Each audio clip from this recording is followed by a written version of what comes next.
네, 11월 미국 대선을 앞두고 대선 후보 확정을 위한 민주당의 전당대회가 이틀째 진행되고 있습니다. 어제 바이든 대통령에 이어서 오늘은 오바마 전 대통령 부부가 등장하는데요. 트럼프 전 대통령은 경합주를 돌면서 맞불 유세에 나섰습니다. 네, 한편 민주당 전당대회 대회장 밖에선 친팔레스타인 시위대의 대규모 시위가 이어지며 가자지구 전쟁 역시 미 대선의 이슈가 되고 있는데요. 관련 내용들 차두현 아산정책연구원 수석연구위원과 함께 이야기 나눠보겠습니다. 어서 오십시오. 네, 안녕하십니까? 예, 안녕하십니까. 자, 지금 민주당의 전당대회가 이틀째 진행되고 네네. 있고 카멀라 해리스 캠프에서 이런 이야기를 오늘 아침에 했습니다. 그 정강 정책에 이제 북한의 비핵화에 네네. 대한 이제 명시가 빠진 것을 두고 이제 뭐 여러 이야기들이 네네네. 있었고 실제로 공화당에서도 여기에 대해 이제 비난이 있었더니 네. 해리스 캠프에서는 한국에 대한 비핵화는 변함없는 목표다라고 네네. 밝혔습니다. 이게 정강 정책에 빠진 뒤에 이제 비판이 일자 이제 이런 발언들을 내놨는데 어떻게 좀 저희가 이해를 네, 해야겠습니까? 저도 여러 군데서 질문을 받았는데요. 네. 이게 그 한반도 비핵화를 포기한다라고 선언하는 건 아니라는 거고요. 뭐 어느 정강이나 그렇지만 정강 정책이라는 게 이것만은 내가 중점적으로 이뤄내겠다라고 부각하는 거 아니겠습니까? 그렇죠. 특히 이제 지금 그 미국 그 각 당의 정강 정책 같은 경우에는 다음 전당대회까지 민주당 혹은 공화당이 집중적으로 그 이 전력을 쏟아서 이렇게 해야 될 대외적인 어떤 그 이슈들을 과제들과 그에 대한 해결 방안을 제시를 하고 있는데 지금 그 이 바이든 그 행정부도 그렇지만 해리스 즉 캠프 자체도 대외적으로 미국이 먼저 해결해야 될 것은 비핵화라는 중장기적인 목표가 분명히 있지만 북한의 핵위협에 어떻게 대응하느냐, 북한의 핵위협을 어떻게 통제하고 억제하느냐에 두어지고 있다는 거죠. 예. 그렇기 때문에 이 해리스 캠프에서 여러 번 강조를 했지만 그 한국과의 동맹 그리고 한국을 수호하는 문제, 이 문제를 강조하지 않았습니까? 다시 말해서 분명히 북한의 핵 능력 자체는 중장기적으로 해체해야 되고 비핵화돼야 될 목표지만 우선은 북한이 이 핵 능력을 이용을 해서 이 우리나 아니면은 이 주변국 또는 국제사회를 압박하고 위협하는 것을 대응해야 된다는 과제가 먼저라는 인식이라는 해석이죠. 예. 그래도 어쨌든 이 우선순위라던가 아니면 그 선순위 고려해야 되는 부분에 대해서 우리 입장도 그렇고 뭐 아시아 측에서도 여러 관측들이 나오고 있는데 네네. 지금 단기적으로 말씀하시는 부분이 어쨌든 해리스 캠프 측에서도 억제 강화다. 그렇죠. 그런데 이 어제 발표한 정강 정책을 보면 좀 순서상에서 아시아 정책이 뒤쪽에 후순위에 밀려 있다라는 이야기도 있던데 이 부분에 대해서는 좀 어떻게 네, 그건 평가하십니까? 제가 보기에는 아마 이 공화당 정당 정책에서는 뭐 우리는 물론이고 인도 태평양에 대한 부분들이 그렇게 많지는 않아요. 예. 근데 어쨌든 지금 이 민주당 입장에서 정강 정책을 낼 때 지금 현재 분쟁이 발생하고 있는 지역들부터 먼저 해법을 제시할 수밖에 없을 겁니다. 그러니까 이제 우크라이나도 마찬가지고 중동도 마찬가지고요. 예. 그러다 보니까 아시아 지역이 상대적으로 지금 이 우선순위가 밀린 듯이 보이는데 이거는 제가 볼 때는 여러 번 해리스 캠프의 인사들도 그렇고 정강 정책에서 동맹국들과의 관계라든가 또 우리와의 한미 동맹의 이 강화라든가 결속 의지를 밝히는 것으로 충분히 이 보장 효과는 있다라고 볼 수가 있겠죠. 예. 자, 그렇다면 이제 민주당 전당대회 내용으로 좀 돌아가서 네. 어제 조 바이든 대통령이 등장을 네네. 했습니다. 그리고 오늘은 이제 오바마 전 대통령 부부가 등장을 하게 되는데 바이든 대통령의 연설 글쎄요 뭐 눈물도 좀 보이고요. 네네네. 상당히 긴 시간을 할애해서 연설을 했는데 그 내용을 좀 어떻게 보셨는지요? 네, 그러니까 한 후보가 사퇴를 하고 이 지지세가 그대로 네. 그 다음 후보한테 이어지려면 이게 어디까지나 이제 내 결정이 자발적이었고 그 다음에 이 결정에 따라 내 후계자가 되기를 바란다라는 메시지가 전달이 돼야 되는데 그쵸. 이것이 아마 제가 볼 때는 상당한 신금을 울리는 메시지가 되지 않았나 생각을 해요. 특히 두 가지 부분이 저는 눈에 띄었는데요. 네. 나는 내 일을 사랑하지만 내 나라를 더 사랑한다. 그리고 두 번째는 네. 예, 그러니까 무슨 얘기냐면 그 두 번째 메시지하고 연결이 되는 건데요. 선거의 승리를 통해서 우리 미국의 민주주의를 지켜야 된다라고 얘기를 했거든요. 여러분 무슨 얘기냐면 지금 선거를 미국 민주주의의 위기로 규정을 하는 거죠. 어떻게 보면 트럼프 전 대통령과 공화당 세력 자체가 민주주의 위기를 촉발하고 있다고 얘기를 한 거고요. 이걸 극복하기 위해서 내가 고령 논란에 휩싸였기 때문에 내 나라의 민주주의를 더 사랑하는 마음으로 그 사퇴를 하고 해리스를 지지하게 됐다. 이 메시지를 제가 볼 때는 뭐 목소리 톤 자체는 고령이기 때문에 이렇게 힘이 있다고 볼 수는 없겠지만 또 전례 없이 제가 보기에는 분명한 메시지를 지지자들한테 던져줬다라고 생각을 합니다. 네, 참 바이든 대통령이 여러 감정이 교차하는 모습을 보였는데 그리고 2016년 대선이었죠. 이 트럼프 전 대통령과 경쟁했던 힐러리 전 장관도 연세에 올랐습니다. 네네. 해리스가 유리천장을 깨트릴 수 있을 거라고 이야기를 했는데 아마도 좀 자신이 이루지 못했던 미국의 첫 여성 대통령의 꿈을 좀 대신 이뤄주길 바라는 마음이었을까요? 그렇기도 하고요. 아마 이 지금 현재 지지율이라고 하는 것이 숨어 있는 그 몇 퍼센트가 있다라고 볼 수가 있어요. 어떤 거냐면 예. 여성이 대통령이 되는 거에 대한 은근한 거부감. 더구나 유색인종 여성이 미국 대통령이 된다는 거부감. 이거를 떨쳐버려야 된다라고 얘기를 한 거고요. 이제는 이제는 이 기본 고정관념을 깰 때가 됐다라는 걸 이 힐러리 전 국무장관이 강조를 한 거죠. 아, 그렇군요. 예, 그리고 이번 전당대회 연설에 네. 힐러리 이 전 국무장관도 사실은 바이든 행정부하고는 약간 거리를 두고 있었던 경우이고요. 그 다음에 이 AOC라고 불리는 그 알렉산드리아 이제 코르테스 그 의원 같은 경우에도 민주당 내에서 굉장히 급진적으로 보여주고 있거든요. 그런데 결국은 이 지금 해리스 지지를 이번 전당대회를 통해 선언을 했단 말이에요. 네.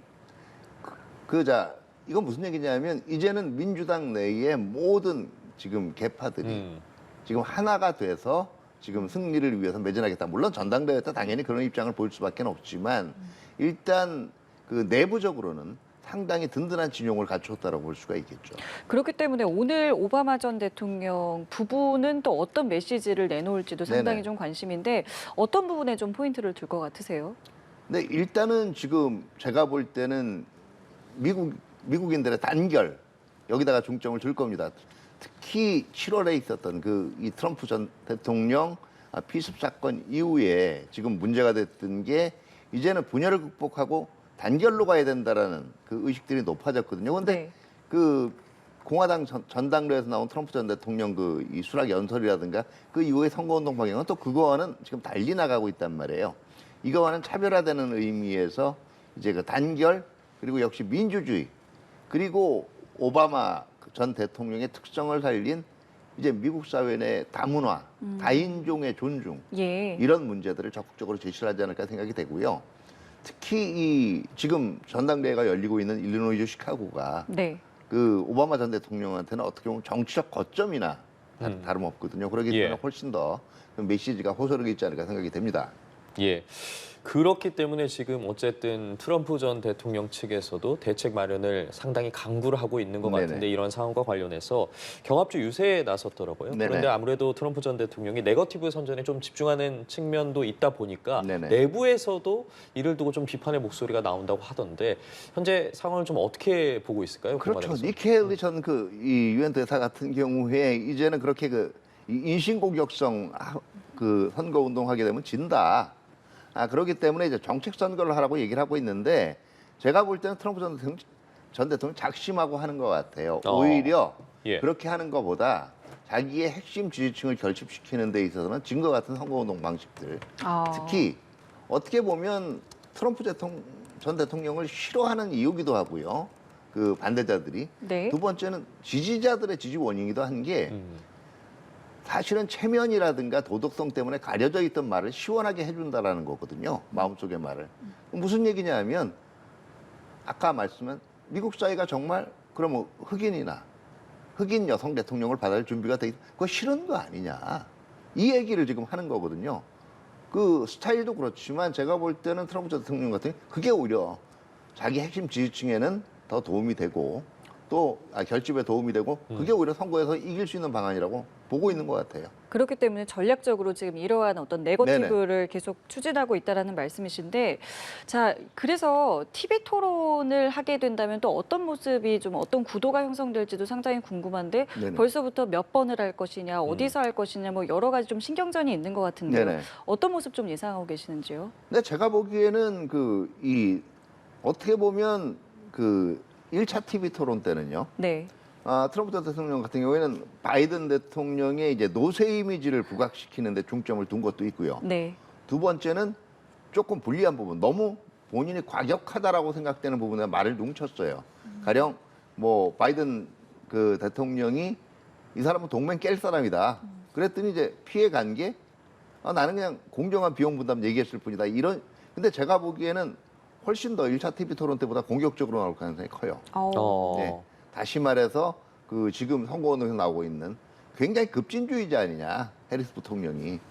이런 발언이라든가 그럼 결과적으로 지금 이슈가 되고 있는 네. 불법이면 풀어줘야 된다는 얘기냐, 뭐 이런 얘기에서부터 상당히 공격적인 이 TV 토론을 진행하려고 할 겁니다. 어떤 이야기들이 오갈지 좀 지켜봐야 할 것 같은데, 그리고 이번 미 대선의 진짜 이슈라고들 많이 하더라고요. 이 네네. 가자 전쟁과 관련한 이야기가 상당히 나오고 있는데, 지금 민주당 전당대회가 열리고 있는 이 전당대회장 밖에서도 이 친팔레스타인 시위대가 그렇죠. 가자지구 전쟁 종료를 네네. 외치고 있는데, 분위기가 지금 어떻습니까? 상당히 거세게 네, 시위가 지금 이어지고 있다고 하던데요. 예. 어떻게 보면 지금 이 민주당 전당대회를 기점으로 해서 팔레스타인 이 친팔레스타인 정책에 대해서, 그다음에 이스라엘의 지금 어떻게 보면 무한 질주를 좀 저지하라는 목소리가 더 커질 거고요. 벌써 예. 2만여 명이 지금 행진을 하고 있다라고 얘기가 되니까요. 예. 근데 지금 어쨌든 이 분위기 자체가 결국은 만약에 폭력 사태로 가게 될 경우 이게 미국 정치 국내적으로도 변수를 미치게 되거든요. 예. 더구나 이 시위대들 자체의 기본적인 성향은 제가 볼 때 민주당 지지자가 더 많다라고 봐야 돼요. 그렇기 때문에 극단적인 상황까지 가지는 않지 않겠느냐, 이렇게 예상이 됩니다. 무한질주라고 하셨는데 지금 블링컨 장관도 중동으로 갔고, 네. 근데 지금 이 무한질주의 중심에는 어쨌든 이제 이스라엘 네타냐후 총리가 네, 있다라는 것인데, 그렇다면 네타냐후 총리는 뭘 바래서 지금 뭘 기대하고 이런 행동을 하느냐에 대해서는 참 다양한 의견들이 좀 있습니다. 제가 네타냐후 총리의 머릿속에 들어가 볼 수는 없지만 이런 걸 거예요. 지금 이스라엘이 생각하는 거는요. 예. 결국은 이란이 직접적으로 이스라엘과 한번 직접적인 대결을 벌일 자신은 없으면서 실제로 그렇거든요. 그렇죠. 예. 자꾸 이제 지금 이 반이스라엘 무장 단체들을 부추리고 지원을 해서 이스라엘을 공격을 하는 걸로 보는 거예요. 예. 이게 하마스도 그렇고 헤즈볼라도 그렇고요. 그 다음에 이제 후티 반군도 그렇고요. 자, 그렇기 때문에 직접적으로 피해를 보는 건 이스라엘뿐이라는 거죠. 그렇기 때문에 지금 여기서 물러서서는 안 되고 아예 이란 자체가 이런 이 반이스라엘 무장단체들을 지지할 수 있는 여력을 완전히 없애버리거나, 그리고 지금까지 해왔듯이 반이스라엘 무장단체들의 주요 정치 군사적인 주요 인사들을 제거하거나 하는 방향을 지속할 수밖에 없다라는 거고요. 두 번째는 결국 이런 상황에서 지금 이스라엘이 적당히 피해를 입어가면서 그다음에 만약에 인권 유린이라는 문제 때문에 지금 만약에 유화적인 모습을 보이면 설사 중동 문제가 정리된다라고 해도 네. 국내 정치적으로 네타냐후는 이제는 급격히 세력이 약화되고 실각하게 될 수 있는 거예요. 그러니까 첫 번째는 중동 정세에 대한 자신의 어떻게 보면 소신이나 인식이라고 볼 수가 있고요. 두 번째는 자기의 정치적 이익이죠. 두 가지가 지금 맞물려 있는 그렇기 상황이거네요. 때문에 앞으로도 중동에서 적당 수준의 긴장이 그리고 군사 분쟁이 유지되는 게 네타냐후 입장에서는 유리하다라고 보는 거고요. 그렇기 때문에 계속 지금 자극을 하는 거죠. 그게 자극을 지금- 하는 예, 거고 예. 일단 그러니까 반이스라엘 무장단체들의 지도부라는 게 계속 바뀌기도 하고 여러 명이잖아요. 네. 예. 그러니까 한 번에 단기간에 완전히 제거될 수는 없는 거거든요. 그 목표를 수행하는 차원에서 계속 군사작전을 계속하는 거죠. 그것이 지금 네타냐후 총리의 입장이라고 한다면 블링컨 장관은 어쨌든 지금 중동으로 가서 뭔가 이제 휴전 협상을 매듭을 지으려고 하는 네네. 것인데 그렇다면은 이 부분이 잘 진행이 될 수 있는 것인가에 대한 궁금증도 생기는데요. 그렇죠. 그러나 이제 결국은 그 지금 시위대에서 일부 나오고 있지만 이게 미국의 이스라엘에 특히 바이든 행정부의 그 결이 그대로 이어질 경우에 그리고 해리스 부통령이 승리할 경우에는 네. 지원 중단은 아니지만 지원 축소로 이어질 수가 있고 이거는 이스라엘의 대응 능력 자체에 상당히 영향을 줄 수가 있기 때문에 블링컨 장관의 그 자제 요구라는 거에 대해서 응하지 않을 수는 없을 거예요. 그렇기 때문에 평화협상에 일단은 나서긴 합니다만은 이 조건을 또 그럼 하마스는 받아들일 수 있느냐 하면 예. 하마스도 마찬가지거든요. 하마스도 그 이 팔레스타인 그 이 팔레스타인 해방을 지향하는 독립을 지향하는 세력들 내에서 그 파타와 같은 온건 세력에 대해서 자기의 정치적 입지를 여전히 확보해야 되기 때문에 둘 다 교전을 지속할 동기는 있는 거예요. 이스라엘 내부적으로 보면. 예, 그러한 부분들이 앞으로 미 대선에 어떤 영향을 미칠지도 지켜봐야 할 것 같습니다. 오늘 말씀 여기까지 듣죠. 지금까지 차두현 아산정책연구원 수석연구위원과 함께했습니다. 말씀 고맙습니다. 감사합니다. 네, 감사합니다.